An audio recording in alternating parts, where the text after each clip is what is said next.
Hi student, कैसे हैं आप। My name is Vidyasagar Shrivastava. देखो स्टूडेंट, इस समय हम लोग अनसॉल्व्ड पढ़ रहे हैं और इसमें हमने 2020 के 3 मार्क्स क्वेश्चन लिए हैं, ठीक है। और ये हमारा सेट है 346 XU और ये है क्वेश्चन नंबर 5 और 5 यहाँ स्क्रीन पर क्वेश्चन आ रहा है। स्टूडेंट, आप क्वेश्चन पढ़िए, फिर हम लोग एक एक करके उसे सॉल्व करेंगे, ठीक है।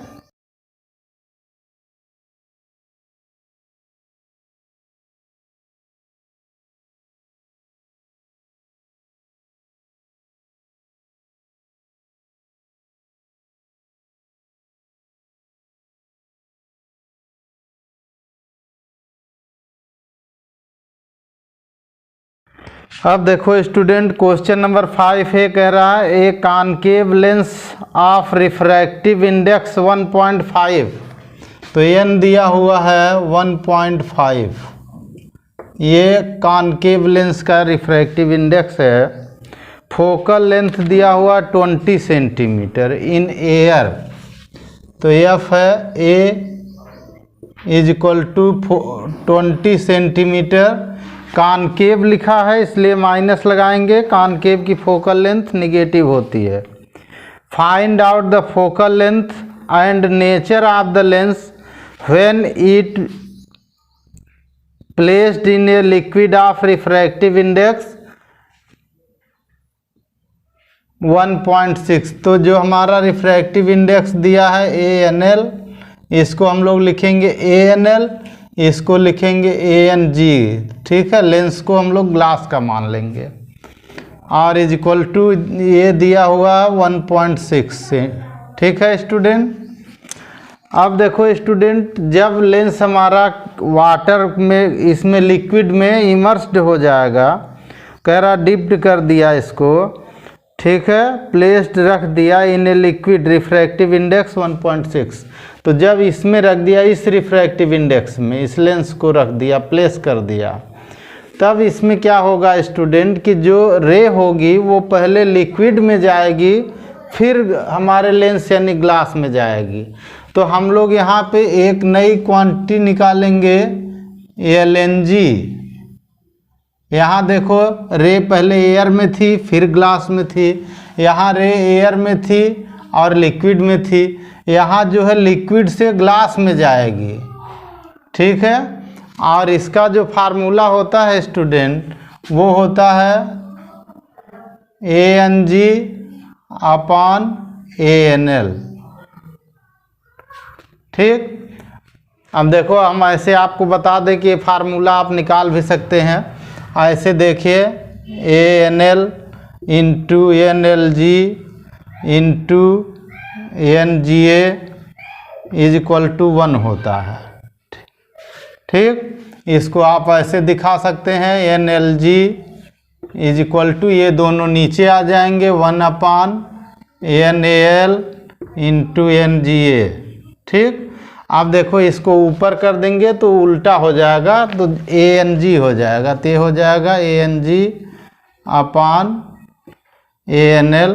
तो आप इस फार्मूले से निकालते हैं इसको, ठीक है। आप चाहें तो नोट कर लीजिए रफ वर्क में इसको, इसकी यहाँ ज़रूरत नहीं है। आप इस फार्मूले को डायरेक्ट यूज करें। तो इसकी वैल्यू कितनी आ जाएगी स्टूडेंट, यहाँ देखो कितना है, ANG 1.5 और ANL कितना है, 1.6 है, ठीक है student. Let radii of curvature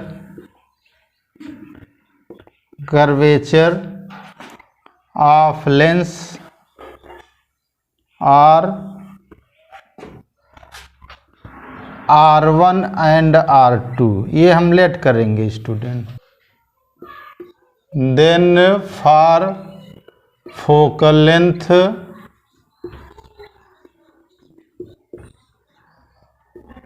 of lens in air, ठीक है।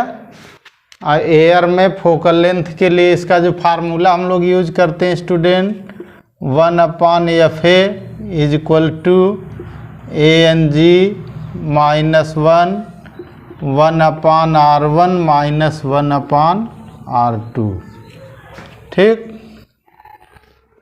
1/R1 माइनस 1/R2, ठीक है। ये इक्वेशन 1 हो गया। और देखिए इन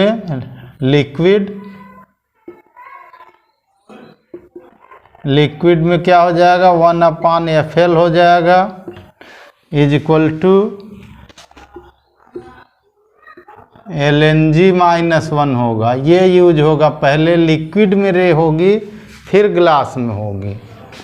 तो 1/R1 माइनस 1/R2 इक्वेशन 2 हुआ।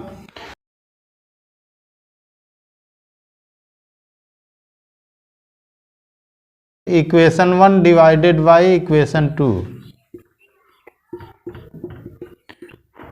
ध्यान से देखिएगा, डिवाइड करने पर क्या होगा, ये FL ऊपर चला जाएगा और ये FA नीचे हो जाएगा।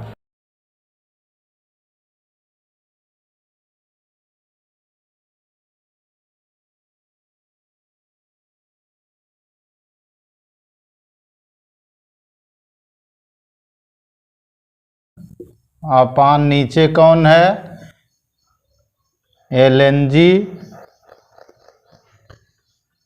माइनस 1, और इससे हम लोग वैल्यू निकाल लेंगे। देखिए वैल्यू कैसे आएगी स्टूडेंट, ठीक है। इससे वैल्यू कैसे आएगी, ध्यान से देखिए। इसको हम इधर रख देंगे मल्टीप्लाई में ले आकर के, तो FL निकल आएगा। FL is equal to ANG कितना दिया, 1.5 माइनस 1, नीचे कितना लिखा है स्टूडेंट, 1.5 अपान 1.6, 1.5 अपान 1.6 माइनस 1 इंटू इधर जो FA था स्टूडेंट वो इधर मल्टीप्लाई कर देंगे, और FA हमारा माइनस का 20, तो इंटू हो गया माइनस का 20, ठीक है। यहाँ LCM कर दीजिए स्टूडेंट, ऊपर माइनस करिए तो FL आ जाएगा।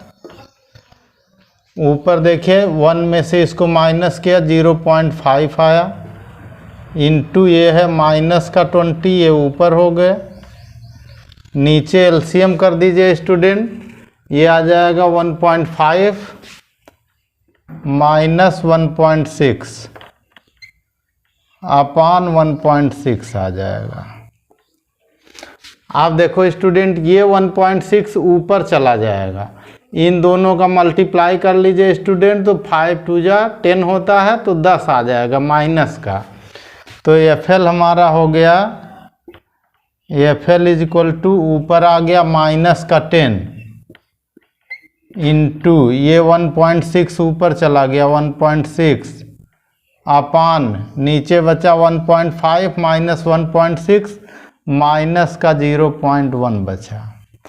अब देखो स्टूडेंट, ये पॉइंट से पॉइंट हट जाएगा, माइनस से माइनस हट जाएगा, FL हमारा हो जाएगा 16 10 जा 160, ठीक है। ये प्लस का आ जाएगा इतना सेंटीमीटर, यानी इसका नेचर कैसा होगा स्टूडेंट, नेचर हो जाएगा यानी प्रकृति, ये हो जाएगी, ये पॉजिटिव आ रहा है तो कॉन्वेक्स हो जाएगा, यानी उत्तल हो जाएगा, ठीक है। यहाँ देखो हम लोग मान लेंगे कि लेंस की वक्रता त्रिज्याएं R1 व R2 है, तो फोकल लेंथ का फार्मूला वायु के लिए इतना हो जाएगा, और द्रव के लिए यानी लिक्विड के लिए, द्रव के लिए ये हो जाएगा। दोनों को डिवाइड करिए, डिवाइड करने पर ये रिजल्ट आएगा। इसके बाद इनकी सबकी वैल्यू रख दीजिए, FA इधर है, इधर कर देंगे मल्टीप्लाई में आ जाएगा, तो FA की वैल्यू -20 यहाँ दी हुई है, -20 रख जाएगा। फिर हमने क्या किया, ऊपर का माइनस किया 0.5 आ गया, और ये -20 है, नीचे का LCM कर दिया तो 1.5 माइनस 1.6 आ गया अपान 1.6। अब ये 1.6 ऊपर चला जाएगा मल्टीप्लाई में, क्योंकि ये डिवाइड के नीचे है, तो जब ऊपर चला गया 1.6 और 1.5 माइनस 1.6 का माइनस का 0.1 आ जाएगा। अब ये पॉइंट से पॉइंट रिमूव कर दिया तो ये 16 हो गया, माइनस से माइनस रिमूव हो गया, 10 आया और 16 आया, दोनों मल्टीप्लाई 160 हो गया। ठीक, इसका नेचर यानी प्रकृति कैसी हो रही है, उत्तल हो रहा है यानी कॉन्वेक्स हो रहा है। ठीक है स्टूडेंट। अब देखो स्टूडेंट हम लोग देखेंगे क्वेश्चन नंबर बी यानी खा, और इसमें क्वेश्चन देखिए दिया हुआ है, derive the formula for refractive index of the material of A prism in minimum deviation position. तो ये यहाँ डेल्टा एम जो दिया हुआ स्टूडेंट, इसको मिनिमम डेविएशन एंगल कहते हैं। ये हमारा प्रिज्म एंगल है, ये सब आप जानते हैं। इसका लिंक भी ऊपर आपको मिलेगा, पर हम डेरिवेशन करके दिखा दे रहे हैं, और डिटेल में पढ़ना होगा तो लिंक हमारा खोलिएगा और प्रिज्म के बारे में डिटेल में पढ़िएगा। ठीक है, तो हम लोग यहाँ से ये रे डायग्राम आप बना लेंगे। ये हमारी इंसिडेंट रे है और ये यहाँ से रिफ्रैक्ट होती है, फिर आर से रिफ्रैक्ट होकर ऐसे चली जाती है। तो पी क्यू आर एस हमारी जो है रे है। ठीक है, अब इसमें देखो स्टूडेंट, इधर एंगल हमने आई लिया, इधर आई डैश लिया है, और सेम मीडियम के लिए अगर इसे आई ले लेंगे तो इसका मतलब आर जो होगा ये भी हमारा आर हो जाएगा, आर डैश और आर दोनों इक्वल हो जाएंगे, ये भी आर हो जाएगा। ठीक है स्टूडेंट, तो हम लोग फ्रॉम द रे डायग्राम से शुरू करेंगे। फ्रॉम रे डायग्राम,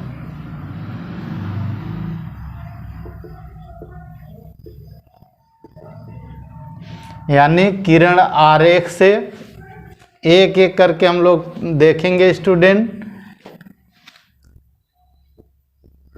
इन क्वाड्रिलेटरल यानी चतुर्भुज ए क्यू डी आर में, ए क्यू डी आर में। ठीक है, इन quadrilateral A Q D R. ठीक है, अब यहाँ देखो स्टूडेंट, इनमें क्या हो जाएगा स्टूडेंट कि यहाँ का ये एंगल 90 होता है, ये 90 होता है। जो हमारी ए बी है इस पर एन डी नॉर्मल होता है, नॉर्मल मतलब ये 90 डिग्री का एंगल होगा।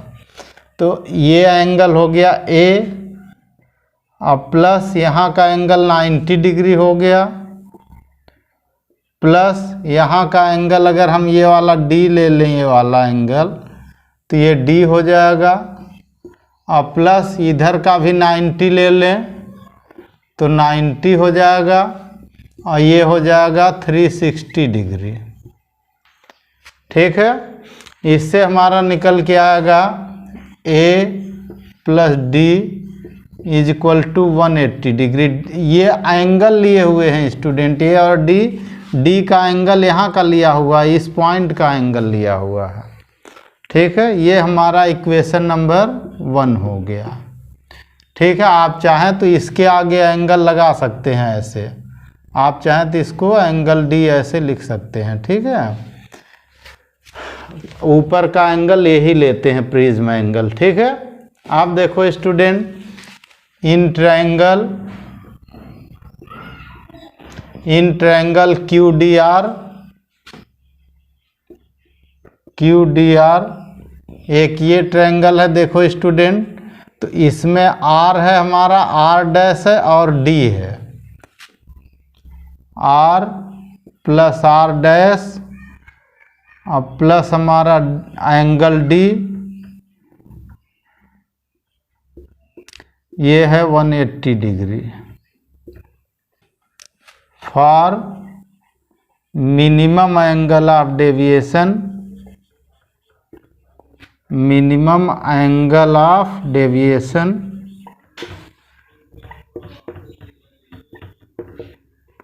ठीक है, जब विचलन कोण न्यूनतम है, तो विचलन कोण जब न्यूनतम होगा तब उस समय आर डैश हमारा आर के इक्वल होगा, आर डैश आर के इक्वल होगा, तो R plus R dash plus angle D, तो ये आर हो जाएगा आर डैश की जगह, I is equal to 180 degree हो जाएगा।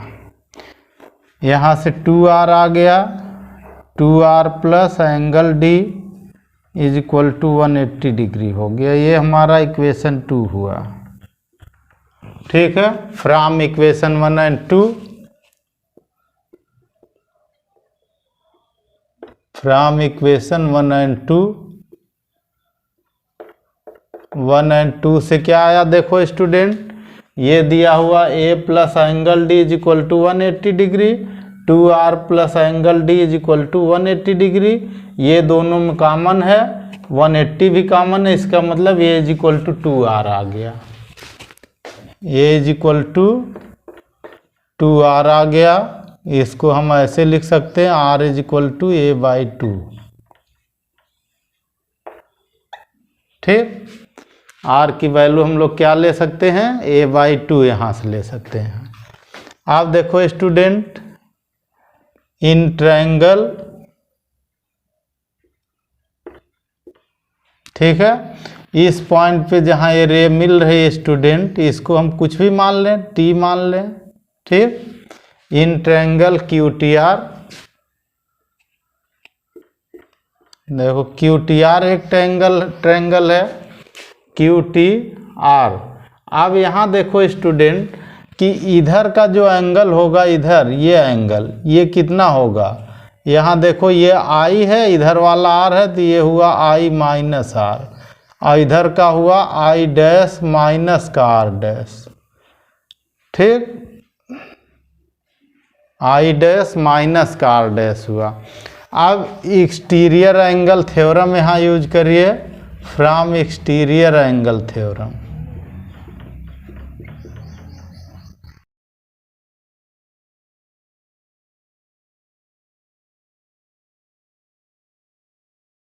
अब देखो स्टूडेंट, इन ट्रायंगल QTR हमने लिया है QTR, और इसमें एक्सटीरियर एंगल थ्योरम लगाएंगे। तो एक्सटीरियर एंगल थ्योरम हमारी जो होती है स्टूडेंट, वो इस डेल्टा m की value I minus R, I dash minus R, इसके दोनों की इक्वल होगी। तो delta m is equal to होगा हमारा I minus R plus I dash minus R dash. ठीक है, for minimum angle of deviation, for minimum angle of deviation,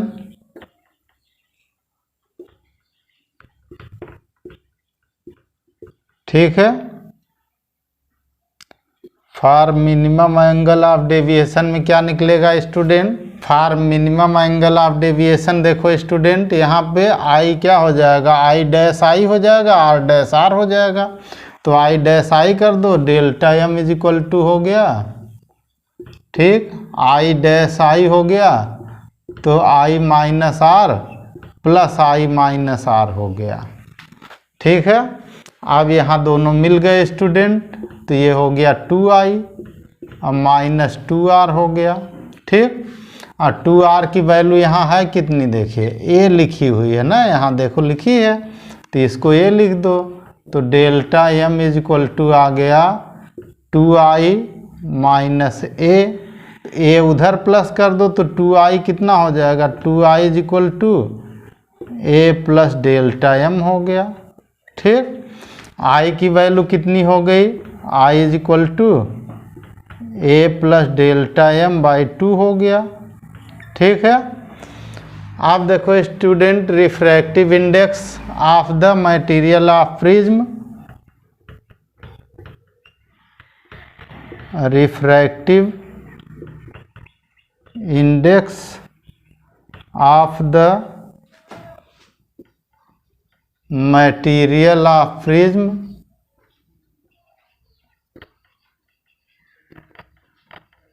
n is equal to sine I upon sine R होता है, यानी n की value आ गई, I की value कितनी आई है, देखिए A plus delta m by 2 आई है, ये I की वैल्यू A plus delta m by 2, तो यहाँ रख दो, ये हो गया sine A plus delta m by 2 upon sine A by 2। ये हमारा फार्मूला डिराइव हो गया। ओके स्टूडेंट, अब देखो स्टूडेंट अगला क्वेश्चन हमारा है show the variation of stopping potential of A metal surface with frequency of the incident radiation in a graph.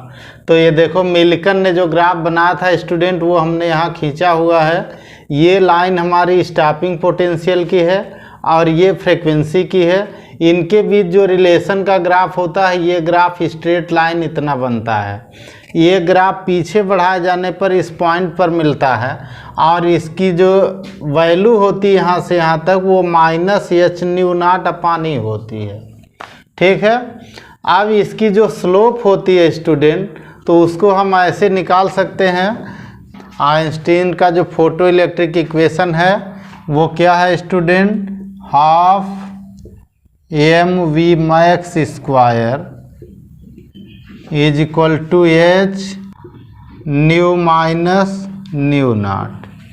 ठीक है, और ये मैक्सिमम काइनेटिक एनर्जी जो होती है वो इमिट इलेक्ट्रॉन के लिए EV0 होती है।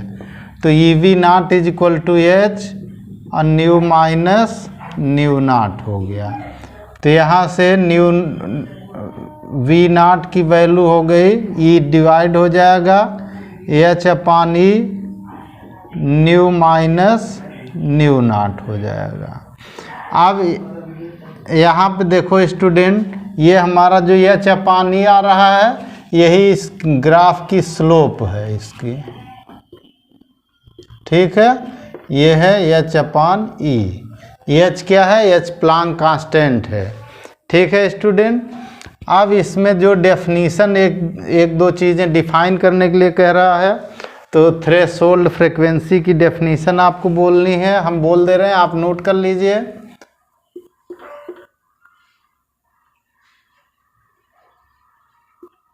थ्रेशोल्ड फ्रीक्वेंसी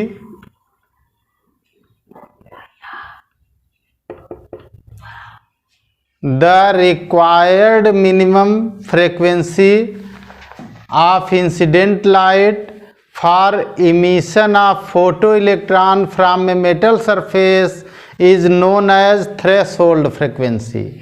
ठीक है, किसी धातु के पृष्ठ से इलेक्ट्रॉनों को उत्सर्जित करने के लिए प्रकाश की न्यूनतम आवश्यक आवृत्ति को देहली आवृत्ति कहते हैं। ठीक है, और इसको न्यू नॉट से व्यक्त करते हैं। ठीक है, और इसका फार्मूला लिखते हैं nu naught is equal to C/λ0। Lambda क्या है, थ्रेशोल्ड वेवलेंथ है। ठीक है, और इसमें दिया है प्लैंक कांस्टेंट को डिफाइन करने के लिए स्टूडेंट। ठीक है,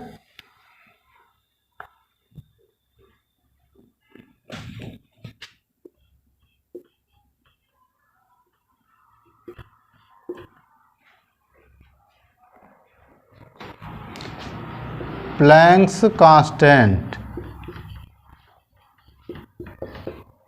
इससे अगर हम इससे h को बनाए यहाँ देखो स्टूडेंट तो slope is equal to h/E और इससे h की वैल्यू आ गई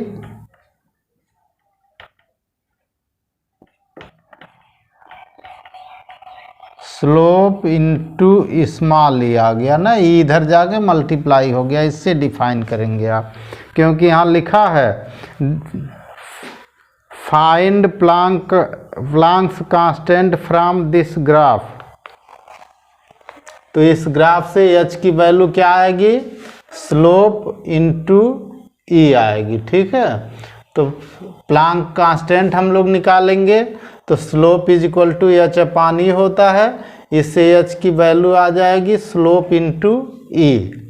ठीक है, अब देखो स्टूडेंट हम लोग देखेंगे 5C यानी गा का R वाला, इसमें P दिया हुआ है 40 वाट, लेमडा दिया हुआ है 5000 एंगस्ट्रॉम। अब H हमारा दिया हुआ है स्टूडेंट 6.6 10⁻⁻34 जूल इंटू सेकेंड, ये पेपर में दिया हुआ है। ठीक है स्टूडेंट, अब इसमें हमें नंबर ऑफ फोटॉन ज्ञात करना है। तो energy of photon, energy of photon यानी फोटॉन की ऊर्जा क्या होती है, is equal to hc upon lambda होती है। लेमडा को हम ऐसे लिख दें 5 × 10⁻⁻7 मीटर। ठीक है, h हमारा दिया है स्टूडेंट 6.6 10⁻34।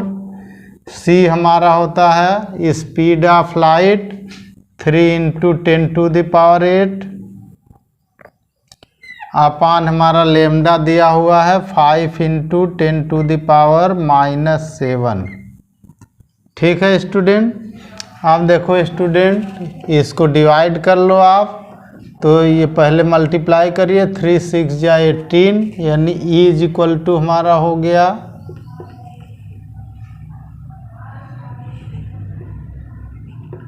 19.8। इन दोनों का 3 का इसमें मल्टीप्लाई कर दिया, 3 6 या 18 और 3 6 या 18 119 हो गया और अपान 5 हो गया। ठीक है स्टूडेंट, पावर हो गई 10⁻।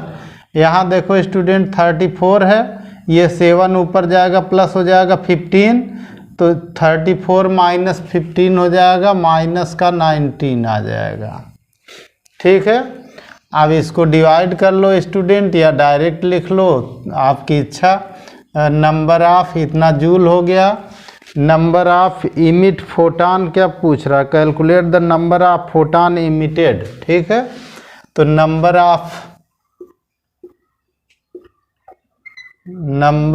फोटॉन इमिटेड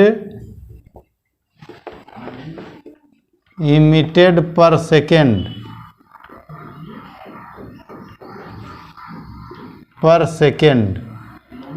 ठीक है, यानी प्रति सेकेंड। हिंदी वाले में कुछ है खास नहीं, हिंदी इंग्लिश इसमें। एनर्जी ऑफ फोटॉन यानी फोटॉन की ऊर्जा, इतना समझना चाहिए हिंदी वालों को भी। और number of photon emitted per second, एक सेकेंड में निकलने वाले फोटॉनों की संख्या n is equal to P upon E होता है। ये फार्मूला आप याद रखेंगे, n is equal to P upon E होता है। ये यहाँ दिया हुआ है स्टूडेंट, हमारा निकल आया p दिया है 40, 40, ई दिया है 19.8 नीचे हो गया, 5 ऊपर हो गया 10⁻⁻19। ठीक है, 5 इसके नीचे था, डिवाइड के नीचे, ऊपर मल्टीप्लाई में हो गया। ये हो गया 200 अपॉन 19.8 10⁻19 हो गया। n इज इक्वल टू, ये निकला डिवाइड करने पर n इज इक्वल टू 10.10 10⁻19। हम देखो नियर अबाउट में ऐसे वैल्यू लिख सकते हैं स्टूडेंट। 1.0 पॉइंट यहाँ कर देती है, 0 आ जाएगा 1.0 और एक पावर यहाँ इंक्रीज हो जाएगी 20। ये आंसर हो जाएगा। Okay student. अब देखो स्टूडेंट, हम लोग देखेंगे, ठीक है, क्वेश्चन नंबर डी 5D यानी घ। और एक क्वेश्चन कह रहा है write nuclear fusion reactions of hydrogen nuclei in sun. Sun में जो हाइड्रोजन की रिएक्शन होती है फ्यूजन की, वो रिएक्शन हमें यहाँ लिखनी है स्टूडेंट।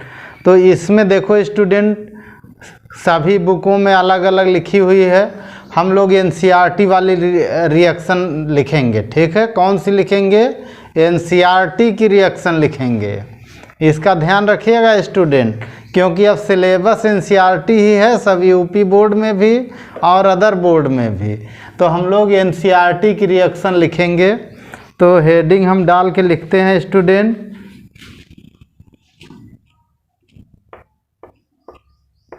न्यूक्लियर फ्यूजन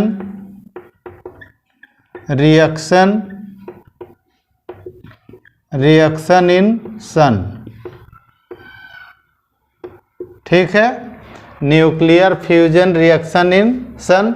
तो इसमें हम लोग प्रोटॉन प्रोटॉन साइकिल लिखते हैं student, proton proton cycle,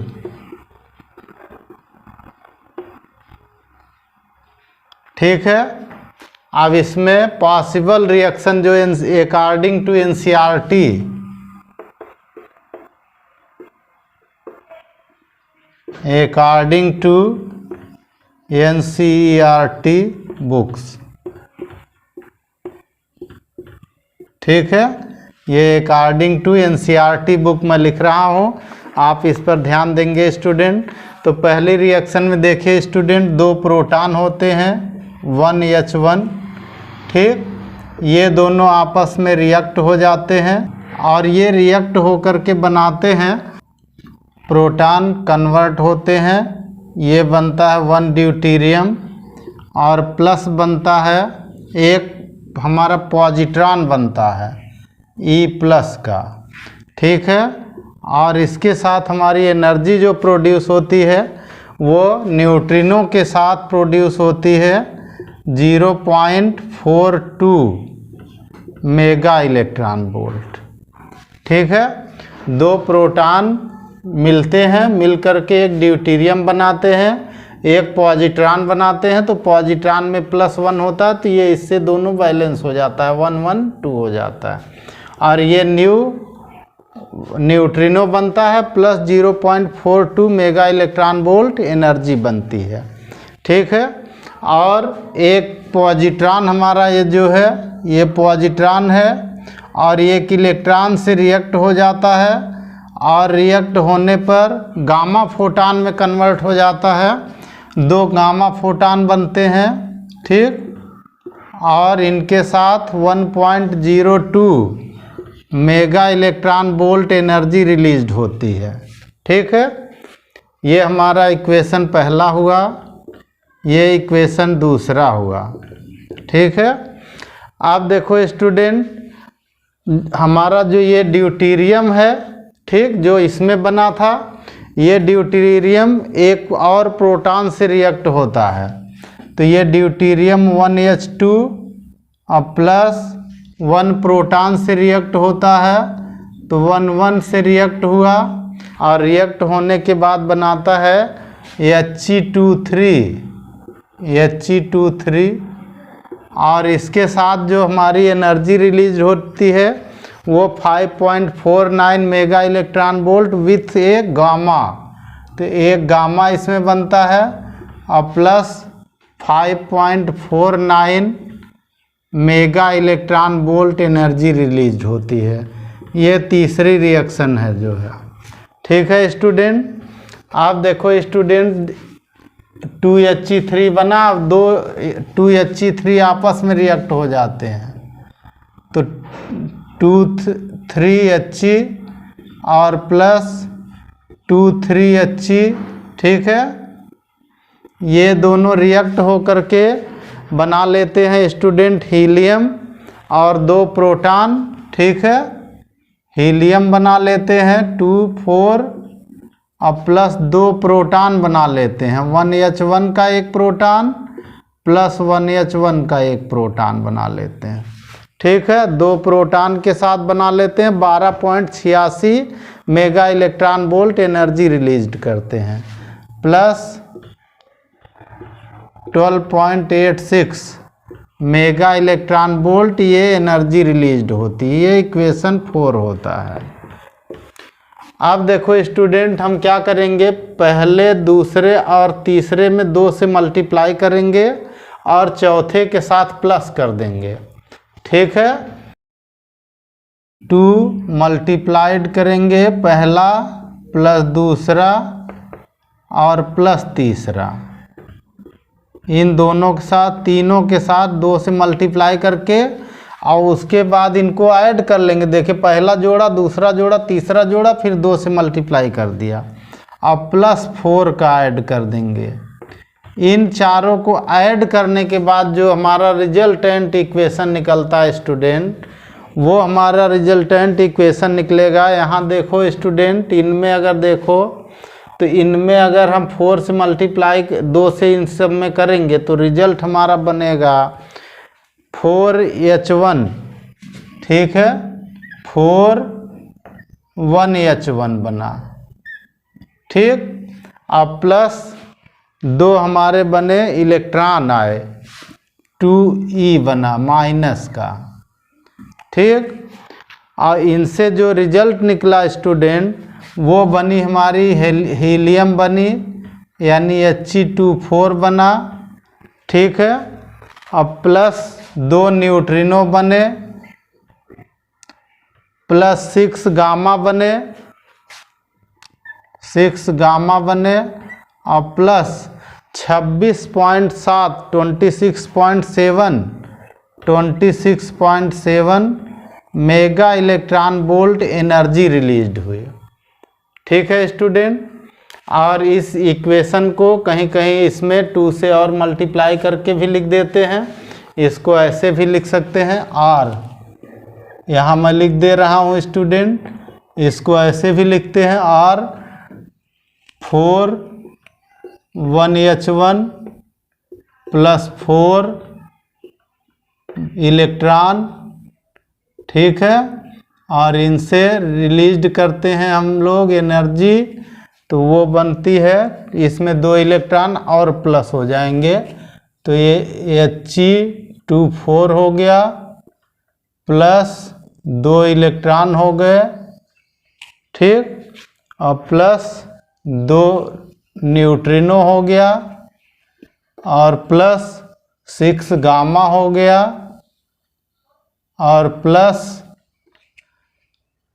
26.7 mega electron volt energy हो गई। ओके स्टूडेंट, ये आप रिएक्शन लिखेंगे, हमने अकॉर्डिंग टू एनसीईआरटी बुक आपको बताया है, आप इसी को दिखाने की कोशिश करेंगे, पूरे नंबर लेने हैं तो इसे लिखने होंगे, ठीक है। अब देखो स्टूडेंट, इस घा में न्यूमेरिकल भी इसके पार्ट में दिया हुआ है, ठीक है। अब इस न्यूमेरिकल में देखो स्टूडेंट, एवोगेड्रो नंबर क्या होती है, 6 इंटू, इसमें पेपर में दिया हुआ है, इस पेपर में दिया हुआ है 6 इंटू 10⁻23 दिया हुआ है पर मोल।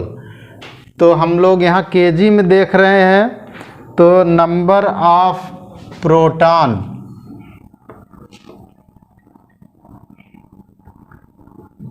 Number of proton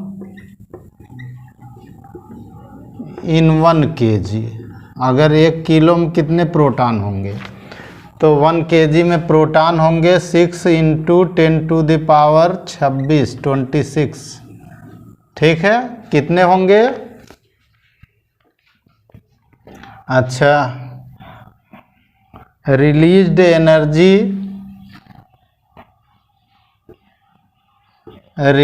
energy by 4 proton,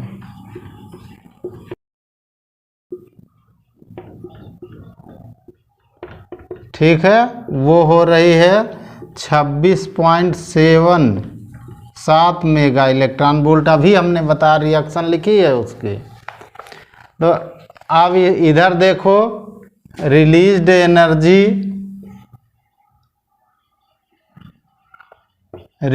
energy by 1 kg proton infusion is equal to, इधर देखो स्टूडेंट, 4 प्रोटॉनों से इतनी रिलीज्ड होती है, तो 1 प्रोटॉन से कितनी रिलीज्ड होगी, 1 प्रोटॉन से इतना अपान 4 होगी, तो 26.7/4, और 1 kg में जो नंबर ऑफ प्रोटॉन है वो इतने हैं, तो 6 इंटू 10⁻26 इतना MeV हो जाएगा, ठीक है स्टूडेंट। और इसको सॉल्व करेंगे तो नियर अबाउट आ जाएगा 4.0 10⁻27, इतना mega electron volt energy released होगी। ये कहाँ से आया देखो स्टूडेंट, ये कहाँ से आया, according to Avogadro number n जो होता है, n होता है 6 × 10⁻23 पर मोल दिया होता है ना स्टूडेंट। एक मोल में इतने होते हैं, एक मोल में इतने होते हैं। तो जो हमारा प्रोटॉन होता है वो 1 ग्राम का 1 मोल होता है, और केजी जो होता है वो 1000 ग्राम का होता है। तो इसमें 1000 से मल्टीप्लाई करेंगे तो ये डिजिट आ जाएगी। पेपर में ये डिजिट दी हुई है इसलिए इसको हमने लिया, वैसे जनरली होता है 6.02 × 10⁻23 होती है। तो 1 किलो में जितने प्रोटॉन हुए वो ये हैं, ठीक है, वो इससे निकला, क्योंकि 1 ग्राम में इतने प्रोटॉन होंगे तो 1 किलोग्राम में 10⁻³ इंक्रीज हो जाएगा, तो इतने हो जाएंगे, ठीक है। और इसमें जो उत्पन्न ऊर्जा हुई वो 4 प्रोटॉनों पर, अभी हमने रिएक्शन लिखा था उसमें 26.7 मेगा इलेक्ट्रॉन वोल्ट हो रही थी जो है। अब 1 किलो अगर है तो 1 किलो में इतने हैं, तो 4 प्रोटॉन से इतनी ऊर्जा हुई, तो 1 का औसत निकला इतना बाई 4, और 1 किलो में इतने हैं तो इतने से एनर्जी जो निकलेगी इसका मल्टीप्लाई हो जाएगा, और ये मल्टीप्लाई करने पर आ जाएगा 4.0 10⁻27 मेगा इलेक्ट्रॉन वोल्ट। ओके, अब देखो स्टूडेंट, इसमें दे रहा है क्वेश्चन में, दे रहा right the expression for wavelength of first line of Lyman and बामर series of hydrogen spectrum in term of Rydberg constant, find the ratio of maximum wavelength of Lyman and बामर series. तो देखो student, we know that, हम जानते हैं कि, हिंदी वाले भी आराम से लिख सकते हैं, हम जानते हैं कि लाइमन सीरीज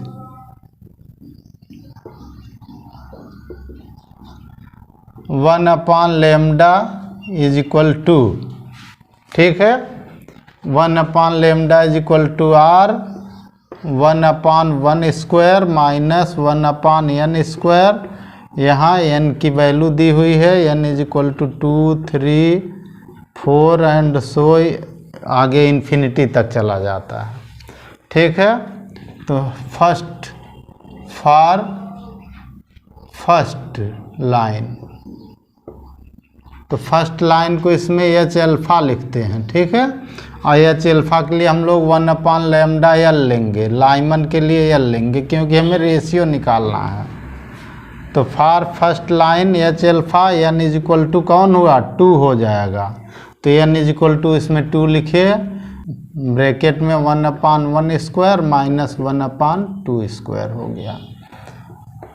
R हो गया बाहर, अंदर एलसीएम कर लो स्टूडेंट, 2 2 जा 4, तो 4 1 जा 4 माइनस 1 आ गया, ये आ गया 3R/4 आ गया, 1/λ है ये। तो इससे λ की वैल्यू कितनी आ गई student, λ is equal to 4/3R आ गया। ये हमारा इक्वेशन नंबर 1 हो गया। अब देखो स्टूडेंट, हम लोग जानते हैं बामर सीरीज,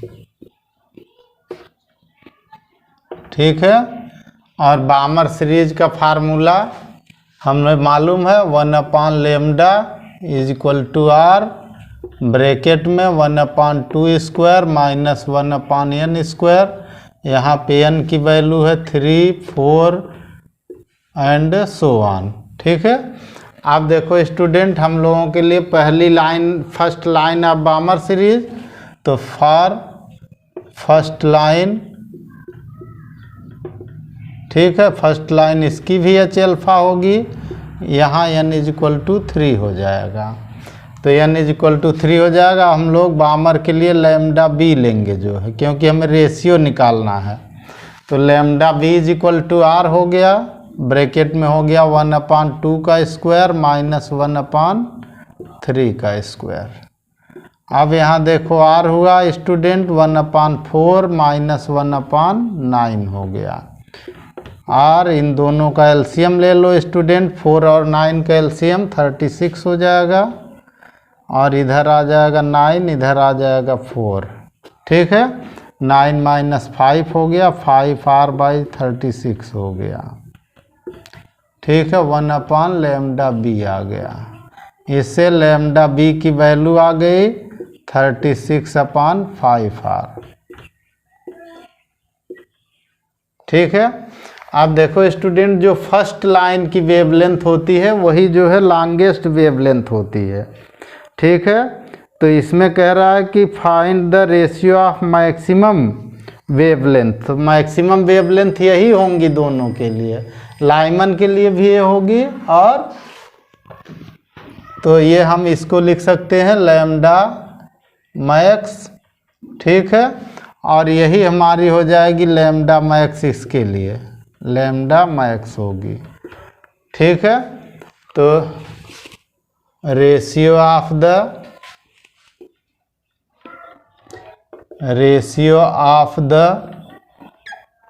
मैक्सिमम वेवलेंथ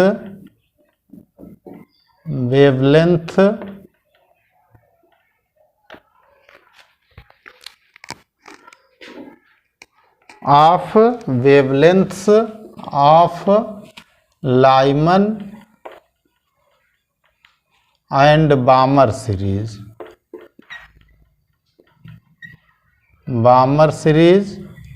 ठीक है, तो यही है लैम्डा मैक्सिमम दोनों के लिए यही है।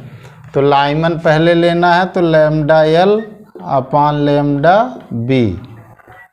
लैम्डा L की वैल्यू 4/3r है, ये है 4/3r। ठीक है, और ये है लैम्डा b 36/5r।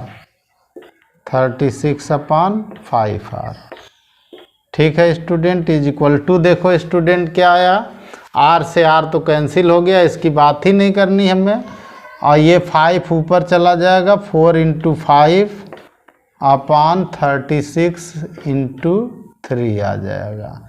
4 से इसको काट दीजिए, 9 आ जाएगा, ये 5/27 हो गया। ठीक है, यानी लैम्डा L/λb हो गया। यही मैक्सिमम का रेशियो है। ठीक है, ratio lambda b is equal to 5/27 हो गया।